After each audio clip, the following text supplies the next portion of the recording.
لو لسه ما اتفرجتش على الحلقة اللي فاتت هتلاقيها على القناة، واللي شفنا فيها تعذيب كوريتو لأصحاب يو، وبعدها التلاتة اتعلموا يكلموا شياطينهم ويستخدموا سلاحهم بعد ذكريات مؤلمة. خلونا بقى نشوف ايه اللي هيحصل، بس الأول لو لسه ما اشتركتش في القناة اشترك وانضم لجيش انمي كليب مع أجدع متابعين، وما تنساش طبعا اللايك الجميل اللي بيدعمنا كتير. وقبل ما نبدأ طبعا ما ننساش نصلي ونسلم ونبارك على رسولنا الكريم صلى الله عليه وسلم، ويلا بينا نكمل حكايتنا. بعد كده بنلاقي الطفل ده بيحط مرسال في الحمامه اللي بتروح لسانجي وبتسلمها لكوريتو، فبيقول لها بقى تنادي لجورين. وبعدها بنروح ليو وفريقه اللي بيسال عن اللي حصل، فشنوا قالت له انت اتحولت في المعركه وكنت هتقتلنا كلنا، وجورين كمان بيعمل عليكم تجارب وبيستغلكم. فبيبص لكيميزوكي اللي هو كمان قال له ان دي استنتاجاته برضه، بس الكل بيقرر يثق في جورين للاخر ويشوفوا هو ناولهم على ايه. وبنروح لجورين اللي بيدخل سجن الفامباير اللي متربطين كده، وكان واحد هيهاجمه ولكن السلاسل بتمنعه. فبيقول له كوريتو هو انت طلبتني ليه؟ فبيقول له غريبه يعني جاي لك لوحدك، هو انت مش خايف اقتلك ولا ايه؟ فقال له يا عم وانا هخاف ليه؟ ما انت كده كده مش هتعرف تقتلني طالما انا لسه بفيدك. وكوريتو بيعمل علامه بصوابعه، والعسكري ساعتها بيضرب نار على مصاصين الدماء وبيقتلهم، وبيقول له عندك حق انا مش هقتلك دلوقتي فعلا، بس في كام سؤال كده بخصوص يوتشيرو هاياكويا ويويوتشي وكيميزوكي شيهو، الثلاثه دول مين بالظبط؟ او بمعنى اصح ليه صنعت ثلاثه من مستخدمين الشيطان الاسود؟ فقال له عادي يعني دي مجرد صدفه كده جمعتهم ببعض. فقال له ولا بقول لك ايه، ما تبطل كده، اي شخص بيستعمل الشيطان الاسود اتعمل عليه تجارب بشريه ودول نسبه نجاحهم بتبقى ضعيفه جدا. فرد عليه وقال له خلصت اسئلتك انا ماشي بقى. فقال له لا يا باشا لسه، انت ليه برضه ضفتهم لفرقتك؟ هو انت ناوي تبقى عدو وتنقلب علينا ولا ايه؟ وساعتها بيمسك سيفه وبيقول له لو انا ناوي كنت قتلتك من زمان. فرد عليه وقال له ما اظنش، عامه يعني نقطه ضعفك معروفه هي الحب والصداقه وشويه المشاعر اللي مالهمش لازمه دول، فعلشان كده انا واثق ان انت مش هتخون العيال اللي معتبرينك صاحبهم، بس تفتكر بقى ايه اللي هيحصل في المستقبل؟ فجورين قال له بملل يعني انت جايبني هنا نلعب ولا ايه؟ فرد عليه وقال له لا طبعا، بس انا برضو عايز اعرف ايه هدفك من انك كل شويه تزود جيشك؟ انا اللي هستعيد العالم من مصاصين الدماء، علشان انتوا من بعد ما قطعتوا شبكات الاتصال واحنا مش عارفين نتواصل مع حد، اما البشر بقى فلسه عايشين. قال له يعني انت دلوقتي هدفك تستعيد الاتصال والشبكات؟ فكوريتو قال له لا، انا هدفي ان انا اقتل كل مصاصين الدماء والبشر اللي شغالين معاهم، وجيش الشيطان كمان يحتل العالم، واول حاجه حاليا اقتل النبلاء اللي عددهم 25 وانا عارف اماكنهم. فقال له بس ممكن على فكره المعلومات دي تبقى مجرد فخ وغلط. فقال له انا فكرت في كده فعلا ولكن احنا ما عندناش وقت، لان بعد شهر بالظبط الوحده المركزيه لمصاصين الدماء بتوع طوكيو هيهاجمونا، فدلوقتي مطلوب منك انت ووحدتك و100 وحده من شيطان القمر ان انتوا تروحوا لمنطقه ناجويا اللي فيها 10 نبلاء، اقتلهم بقى واحتل المنطقه. وساعتها بيديله ورقه وبيقول له هي دي الخطه، وقبل ما يمشي بقى بيقول له اسمع كلامي وانا هخلي مصاصين الدماء تحت رجلينا ونحتل العالم. واول لما بيمشي جورين بيشوف وراه روح ماهيرا وهي بتقول له اسمع كلامي، لو انت سمعت اوامري هحقق لك امنيتك، ولكن هو بيقول لها اخراسي، وساعتها بيحطها جوه السيف تاني. وبعدها بنروح ليو اللي قال لهم انا هسمع كلام جورين، وساعتها بينادي على كل واحد فيهم وبيقول لهم انتوا عيلتي الجديده، بس برضو مش هقدر انسى ميكا ولا اسيبه، انا اهلي سابوني وانا صغير وما عرفتش معنى الاهل غير بيكم، وانا بقى هثق في جورين ويمكن كمان هورطكم معايا، بس انا محتاج ميكا. فكيميزوكي بيقف جنبه وبيدعمه هو والباقيين، وشينوا قالت له كلنا معاك وهنساعدك. وبنروح لميكا اللي جاب اخره خلاص وكان رايح ناحيه كرول اللي كانت بتجهز له دمها، ولكن هو مسكها وسحب الدم من رقبتها بشكل كبير، وبعدها بعد وقال لها انا عايز اشرب كتير جدا النهارده. فقالت له وانا كمان ما عنديش مانع، بس انت مش هتفضل عايش للابد على دمي، انا كده كده هيجي اليوم اللي هتحتاج للدم البشري، عامه روح لاوضتك وانا بجهز لك الدم. وفعلا بيتحرك بس بيقف وبيقول لها هو انت فعلا مش هتقتليني انا ويو؟ هو انت ناوي على ايه بالظبط؟ فقالت له ده الحاجه الوحيده اللي مش هينفع تعرفها. فتعصب وقال لها وانا مش هسمح لك تاذي يو. وساعتها كان لسه يضربها ولكن مسكت ايده وفضلت تلفها وهي بتقول له ببرود كده وهو انت هتعمل ايه يعني؟ انت مجرد خدام عندي، بس عامه انا مش وحشه زي البشر وبحبك انت ويو كمان. فرد عليها وقال لها وانا مستحيل اصدقك. قالت له مش لازم تصدقني، بس هقول لك اللي انت عايز تعرفه وسبب احتياجي لصراف النهايه. وبتروح له كده وبتقول له استرف ودنه علشان احنا ما نسمعوش. وبعدها بتبعد وبتقول له احنا هندخل حرب بعد شهر، وخلال الوقت ده هنبعت الوحده المركزيه ونقتل كل البشر اللي في اليابان، لان دي اكبر حرب بين البشر وبيننا، بس انت لازم تستخبى وما تظهرش علشان ارجع لك يو، لان دي مهمه سريه ولو فشلت هقلب عليك. فميكا وقف وقال لها تمام انا فهمت كل حاجه، انا بقى هنقذ يو من البشر البشر ومصاصين الدماء. وبنروح لجورن اللي كان بيجهز الخطه لحد ما شنوا دخلت وقالت له ان الشباب خلصوا تدريباتهم، فقال لها تعالي جهزي معايا التحضيرات بتاعت بكره، وبيحط لها ورقه كده وبيقول احنا هنقتل مصاصين الدماء اللي في ناجويا. وبنرجع لمصاصين الدماء اللي كانوا بيحضروا تجهيزات عاليه جدا لحد ما بينضم ليهم ميكا. فلوكس بيقول له سمعت ان احنا هنهاجم ناجويا وبعدها طوكيو. وبنروح لكوريتو اللي كان بيراقب التحضيرات لجهاز ضخم كده لحد ما المساعد بتاعه بيقول له انها اكتملت، فبيقول له بقى شغلها. وفجاه الجهاز بيتغير وبيتضح ان جواه شخص، وبيفضل كمان يطلع دخان اسود كتير وضوء احمر وطاقه كبيره وبيكهرب اللي جواه. وكوريتو كان بيدي اوامر بزياده الجهاز حتى لو على موت الشخص المجهول. وبعدها فريق شنوا كانوا رايحين لناجويا وبيهاجمهم وحوش جوهان، ولكن بيقضوا عليهم بكل سهوله. وبعدها بيهزروا مع يو وبيسيبوه في الطريق، بس بعدها بيرجعوا له وهو متعصب عليهم. وبنروح لجورن اللي جمع عدد كبير جدا من الجيش وبيتكلم معاهم عن المعركه، بس شنوا والباقيين بيستغلوا طول الجنود وبيقفوا وراهم علشان جورن ما يهزقهمش على التأخير ده. ولكن بقى على مين؟ جورن شافهم وهزقهم، فشنوا حاولت تحسن الوضع وتعتذر، ولكن رد عليها بعصبيه وقال لها الاستهتار ده مش هينفع، هتدلعوا بقى يبقى تغوروا من هنا. لحد ما يو رد عليه وقال له ده غلطي وانا السبب، فسامحنا بقى حتى لو هتعاقبني. فقال له ماشي يا عم حسابك معايا بعدين. وبيكمل خطابه وبيقول المعركه دي اهم معركه ضد مصاصين الدماء، ومش هسمح لاي حد يغلط ولا يتهور، ولازم تعرفوا ان بنسبه كبيره هنرجع مقتول نصنا واعداد كبيره جدا مش هترجع معانا، ولكن ده مش هيخلينا نتراجع علشان احنا هدفنا النصر مش مجرد نرجع عايشين، مفهوم؟ وساعتها الكل بيرد عليه وبيقول له مفهوم. وبعدها يو كان واقف مع شنوا اللي بتقول له كل ده بسببي، لحد ما شيجوري بتنادي عليه علشان يكلم جورن، فرد عليه وقال لها كده وقت العقاب جه. فقالت له على فكره انا ممكن اقول الحقيقه وان انا السبب، وكذلك الباقيين بيقولوا ان هم هيقولوا الحقيقه ومش هيسيبوه يتعاقب لوحده. بس يو قال لهم مفيش داعي علشان انا كده واخد على التهزيق، وبيودعهم وبيدخل مع شيجوري اللي بتوديه لجورن اللي بيقول له انا عارف ان انت مش السبب، بس كويس ان انت اللي هتشيل العقاب عن صحابك. فقال له باستغراب هو انت جايبني تمدح فيا ولا ايه؟ فشينيا قال له اكيد طبعا، ده جورن ده شخص لطيف جدا، بس اول لما بيشوفه بيقول له بصدمه كده انت اللي كنت معاهم لما عذبوني. بس انكر وقال له انا اول مره اشوفك اصلا. بس جورن بيقول لجوشي يبدا العقاب، وفجاه بيمسك حاجه كده وبيطلع منها دخان كتير والكل بره بيسمع صوت يو وهو بيصرخ. فالاربعه بيجروا بسرعه وبيلاقوه متعلق في السقف ومتربط وتحتيه نار وقاعد يصرخ. فشنوا بتروح لناحيته بسرعه وبتطفي النار اللي بتكتشف انها وهمه اصلا. فبتقول لجورن بعصبيه ايه الهزار التقيل ده؟ فبيقول لها ده عقابك، وبيحط السيف على رقبه يو وبيقول لها انت سبتيه يتعاقب لوحده، فحبيت اعلمك ان تصرفك ده اكنك سبتي صحابك يموتوا. فبتحرق سيفها وبتقول له ما انا فاهمه واعترفت بغلطي. قال لها لا على فكره انت عمرك ما كان في شخص حياته مهمه بالنسبه لك ولا تخافي على خسارته، بس الامر مختلف دلوقتي، غلط واحد هيموت صحابك كلهم، اللعب والهزار اللي ملهمش لازمه هيأذيهم. تقدري تقولي لي كنت هتعملي ايه لو كان بيتعاقب بجد، ولا اقول لك انا هشرح لك عملي، انا وميتو وشينيا هنقاتلكم بعد 10 ثواني. فوقتها الاربعه بيتوتروا جدا وجورن كان بيعد الثواني لحد ما اخدوا مكانهم. فيو بيقول دي مواجهه العمالقه ولا ايه؟ فبيقول له اه بس يا ريت تكسب بقى علشان شكلك هيبقى وحش قدامها. وبنرجع لشينوا اللي جمعت فريقها ووزعت الادوار وقالت ان يوتشي هيواجه الرائد شينيا، وانا وسانجو هنواجه جوشي، وكيميزوكي ويو هيبقوا قدام المقدم جورن ويحاولوا يعطلوه علشان ما يقتلناش كلنا. فقالوا لها ما تقلقيش بقى مش هنخليه يتخطانا ويروح لكم. وبعد شويه جورن بيعلن بدء القتال الودي جدا، بس العيال كانت مستخبيه ومش راضيين يطلعوا. فبينادي على شينيا اللي بيطلع سلاحه وبيطلق منه الذئب اللي بيعطلهم كلهم وبيكسر الحيطه. فسانجو بتهجم عليهم بطاقه كبيره علشان تشتتهم ويقدروا يهربوا، بس شينيا بيضرب عليهم الذئب التاني واللي بيصد ضربته يوتشي، بس بيترعب لما بيلاقي جورن في وشه. فكيميزوكي ويو بيجروا عليه وبيهاجموه بالسيف وبيوقع كيميزوكي من اول ضربه. وبعد كده بيكمل قتال مع يو لحد ما بتنضم لهم سانجو وشينوا اللي بيهاجمهم ميتو، لحد ما جورن بيقول كفايه لعب بقى، وهنا بيطلع سيفه وبينشر الشيطان في المكان وبيرميهم بره بانفجار كبير جدا. وبعدها بينزل بسيفه بكل وحشيه علشان يهاجم يو اللي بيتصدم لما بيلاقي الضربه شقت العربيه نصين، بس واضح انه جامد وبيرجع يقاتل جورن وهو مصر انه يهزمه. اما شينوا بقى فبتدي تعليماتها علشان يساعدوا يو، وباقي الجيش كانوا مصدومين من القتال ومحدش كان بيدخل في المعجنه اللي بين جورن ويو، لحد ما جورن بيطلع ورقه سحريه وبيلزقها على يو. فشينوا بتروح له بسرعه وبتقول له دي تعويذه انفجار وانا اللي هشيلك السحر. بس قبل ما ترفع سيفها ميتو بتقف عليه وبتقول لها ممنوع. فيو بيحاول يشيل الورقه وجورن بيستفزه وبيقول له استسلم بقى بدل ما افجرك، ولكن العنيد بتاعنا جري لناحيته وهو بيقول له يبقى نتفجر سوا. فبيفتح عينه بصدمه وهو بيقول له هو انت اتجننت ولا ايه؟ فبيحرك له رقبته كده وبيخلي شينيا يضرب على يو اللي بيصد الضربات بسيفه وهو متعصب، لحد ما بيسمع جورن بيقول له اللعبه انتهت وهقتلك صحابك كلهم. وبعدها الورقه بتتفجر وبيضرب سانجو وبيوقعها، فشينوا بتتعصب وبتسحب سيفها وبتروح له بكل سرعتها، فبيقول لها بكل برود كده ده مجرد استدعاء خاطئ، وساعتها بيطير سيفها وبيحط سيفه على رقبتها وبيقول ما ينفعش اي حد فيكم يقاتل شخص اقوى منه لوحده. فبيقطع كلامه الولدين وهم هيهاجموه، بس بيقول لهم اتاخرتوا،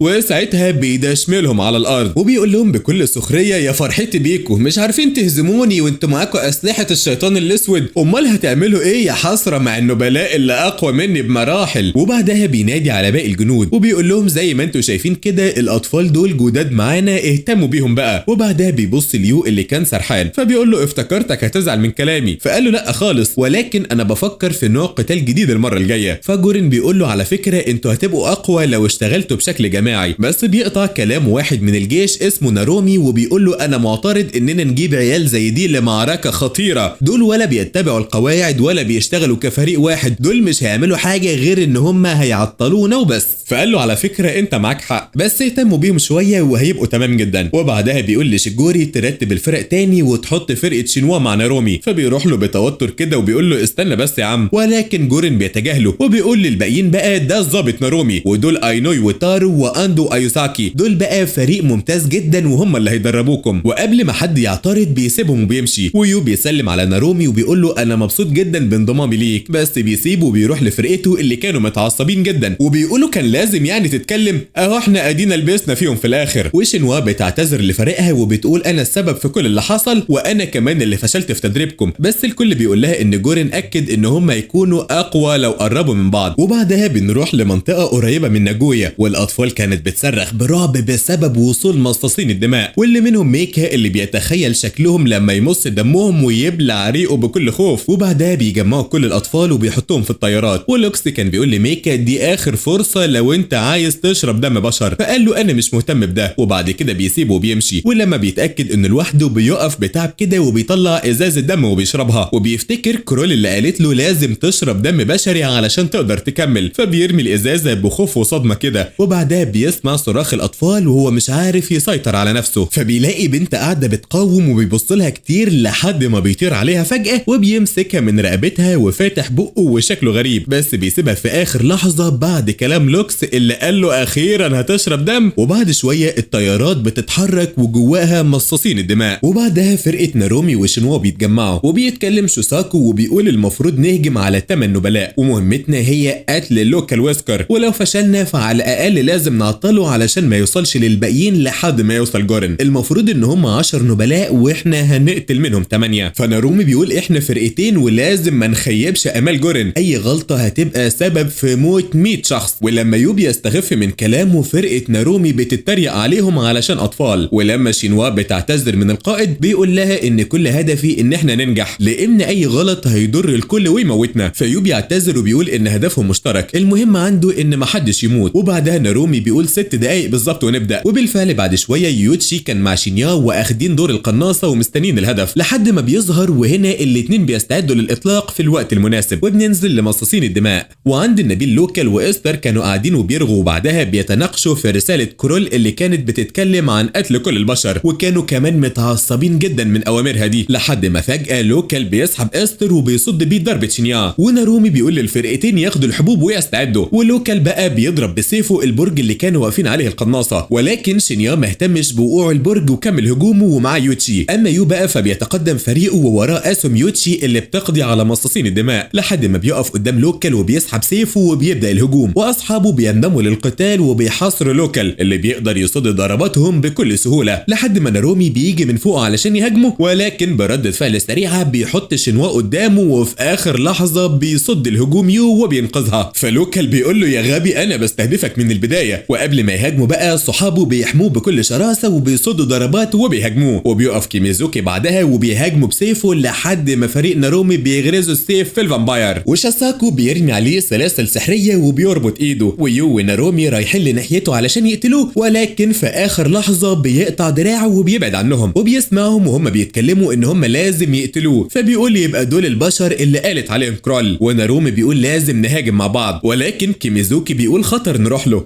الافضل نجيبه ونحوطه، سيبنا بقى نعصبه شويه. وبيبص ليو وبعدها بيروح لايد لوكال وبيقول له مش ايدك دي بتتكون لوحدها، وساعتها بيغرس سيفه وبيقول له تعالى خدها بقى. وابتدى كمان يستفزه جامد ونجح في الطريقه دي لدرجه انه اتعصب وجري ناحيتهم، وابتدى كمان يتفادى ضرباتهم لحد ما اتصدم بالقناصين قدامه وبيضربوا عليه كمان، ولكنه بيقدر يصد ضرباتهم كده بصدمه. وبيتفاجئ بيو وراه فبيحرك سيفه بسرعه وبيوقعه في الارض. وشينوا كانت مفكراه اتصاب، ولكن اتضح انه نجح واصاب لوكال. فيايوي بيروح علشان يهجم، ولكنه بيمسك سيفه وبيوقعه في الارض، وقال لهم كمان انا مش هخلي ماشيه اللي تقتلني، وغرز السيف كمان في جسمه وموت نفسه في وسط صدمه الكل، خاصه فريق شينوا اللي ثقتهم زادت ان هم يقدروا يقتلوا النبلاء. وبعدها بنروح لجورين اللي كان بيقاتل وحش ضخم جدا ومتدشمل لحد ما اخيرا قدر يموته بصعوبه. وفي وسط خناقته هو وفريقه بيدخل لهم واحد من الجيش وهو متصاب وبيموت، فجورين بيمسكه قبل ما يقع وبيساله عن اللي حصل، فبيقول له مهمتنا فشلت وال45